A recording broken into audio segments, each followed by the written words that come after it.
Hey guys, Culgan here with another Orcs Must Die 2 5 Skull video guide. We're on big valleys. Now straight away you do want to get over here and place down your barricades. Try this on for size. Like this. It's because we do need to funnel them into the middle. It actually makes it much easier to deal with on this map. Now we do want to leave the barricades up here as they are. That's because there are going to be sappers on every single wave except wave 1, and we kind of need to use these as decoys to lure the sappers into those barricades instead of your kill box. We'll be setting grinders up all along this wall. We won't be doing it on this wall because for some reason you can't place it here. I don't know why. Is there a slant in the wall or what, but it's pretty annoying. So we're getting our barricades up here and here, because we'll be putting floor burners or floor scorchers in there. So just take care of the first wave. Don't worry about luring them back. You can actually rush out and fight them if you want. So just take care of them really quickly, because as usual with this build we will be kind of cutting it pretty close on power time, I think. So I think we might only get power time by about 30 seconds or so. So get our tar down. We will be filling out this entire area with tar. So just get back out, crossbow, lightning ring, take care of them. We need to be quick now when this wave ends. Want to get up here, take out these sappers, because you do kind of want these barricades to survive as long as possible. So the longer they survive, the longer it keeps the sappers away from your kill box, and you won't have to waste money getting decoy barricades up along near the rift. So crossbow orcs, just absolutely hate them in this game. I know I've said it in nearly every video so far, but I absolutely hate crossbow orcs in this game. They're much stronger, they're far more accurate. They will destroy your barricades very easily if you stand too close. Another enemy I hate there is the Knoll Grenadier. Huge annoyance, and like the crossbow orcs, they will destroy your barricades if you're too close. Pretty much it for this wave. Sappers again. Some more. We will be putting arrow walls up now along here. We'll also be putting some arrow walls up along the ceiling, and we'll get our guardians back down here. You could actually use this build if you're going for a high score too, but don't rush out and fight the first wave or two like I done. You can just sit back and let the kill box do the work, so that way you can actually get a high score. The build I'm using now, it's actually a modified build of the co-op build me and Jason use. We do set up here, but we don't use barricades. We just fill the area out with spike traps, brimstone, tar, shock zappers, arrow walls, and take care of them. Now, like I was saying, we fill it out with the spike trap, tar, brimstone, floor scorchers, arrow walls, shock zappers. Basically, no barricades. We'll try to get the barricades destroyed by sappers, and we'll fill out the entire area with traps. It actually got us a top 10 score, but I've actually found that this strategy I'm using in solo play is actually a better strategy than the one we used in co-op, so it can get a much higher score doing it this way, and this really annoys me. I don't understand why you cannot place it there. Really gets on my nerves. I don't know if it's a slant in the wall or what, but for some reason you just can't place it there.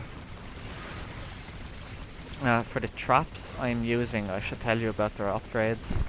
The grinder, like all the traps there, fully leveled up, and for the unique abilities for the grinder, it's to unjam quicker. For the tar trap, it slows the enemies even more. The barricades have damage reduction. The arrow walls have flaming arrows. Scorchers have a wider arc of fire. 1, 2, 5, turn it. Brimstone, I think, heats up faster, and dwarves have a bleed effect, and archers, as always, fire arrows. I mean, nothing really too difficult to worry about. That was fun. There are some stages where you will be getting a lot of, those elementals that can cause trouble. We need to get down another decoy barricade. Suppose we should start putting up our brimstone here. Floor burner. We'll need to get more up on a tar. And we'll start putting some arrow walls up on the ceiling now. Makes this level go by, so much easier. On it there and here. So now we have arrow walls along the entire path of tar traps. Kill streak. We'll start getting archers up next. So it's a very effective build for both score and 5 skulls. So when I do the high score playthrough, probably won't be doing things too much different than I am right now.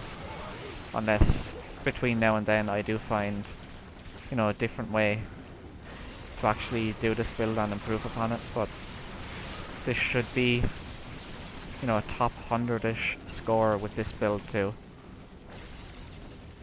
I don't know why, but I do keep forgetting to use my lightning cloud. See, pretty easy. Nothing should really be making it through. Get down and try to deal with those sappers. I did place that barricade a little too close. That was, a mistake by me. But you should probably place them back around there, just to give you enough time to take out the sappers. We should get down some archers now. And we will be putting, dwarves in front of them. Kind of an easy map once you do get the kill box set up, but the only real difficulty on this level is going to come from the Earth Lords, because when they do come, you start getting 2 Earth Lords with some Earth Elementals at the same time, and sometimes they do get through your kill box and they'll just destroy your Guardians. So the crossbow, I find, is actually very good here, because you can stun them in your grinders, and your grinders will make short work of them. The crossbow pretty ineffective against the elementals, apart from getting headshots, which I find are more difficult to get in this game. I know you can only get them when your reticule is green, but even when it's green, I'll often find myself missing a headshot, even though, you hit them directly in the head. That's right. So there should be more sappers.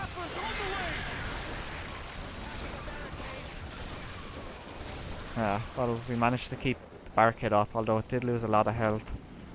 It should last another group of sappers, so that's another group of sappers it's going to take to get back here.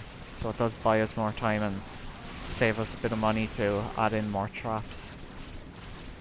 We should get more floor burners down here. Present for you, and we start placing our dwarves down. And one for you. Yeah, the gnolls really shouldn't be able to get through now, so your archers and your dwarves should be pretty well protected. So just sit back now. Your kill box will do the majority of the work. The only times you're really going to need to run out and fight is, to take care of the sappers, or to replace a barricade and get down an extra decoy barricade. Now this one could be tricky, but just lure them back, stay out of their range, and they will run into your traps and die. Because the Null Grenadiers, you don't want to, stay in their attack path because they will destroy your barricades with grenades. Like here, I'll actually need to get another one down. More sappers. Managed to keep it up again for another group, though it did take some damage. It does save us more money and more time from having to deal with them, which is always a good thing. So I actually had I tried me and Jason's co-op strategy on this solo, but because we don't use barricades here and we just fill the area out with traps, it does get pretty difficult solo using that build, and I ended up getting overwhelmed nearly every single time. The Earth Elementals and Earth Lords, they'd push me back, they'd sometimes destroy the barricades back there and kill all the Guardians. So I ended up missing power time by a good 20-30 seconds using this build, or using our co-op build solo. So that's why I modified it a bit and decided to use this one. It's much easier. So the gnolls there, just get back again, lure them into your traps and let your traps take care of them. They're a huge problem to deal with. Try stun them now with your crossbow, let your traps take care of it. Actually got a 9x. That's the highest combo I've actually gotten so far. I'm still trying to get that 10x combo, which I did get quite often in Orcs Must Die 1, but I haven't actually managed to get it just yet in Orcs Must Die 2. So there we go, we got our 5 skulls, and that's all for this video. Thanks for watching.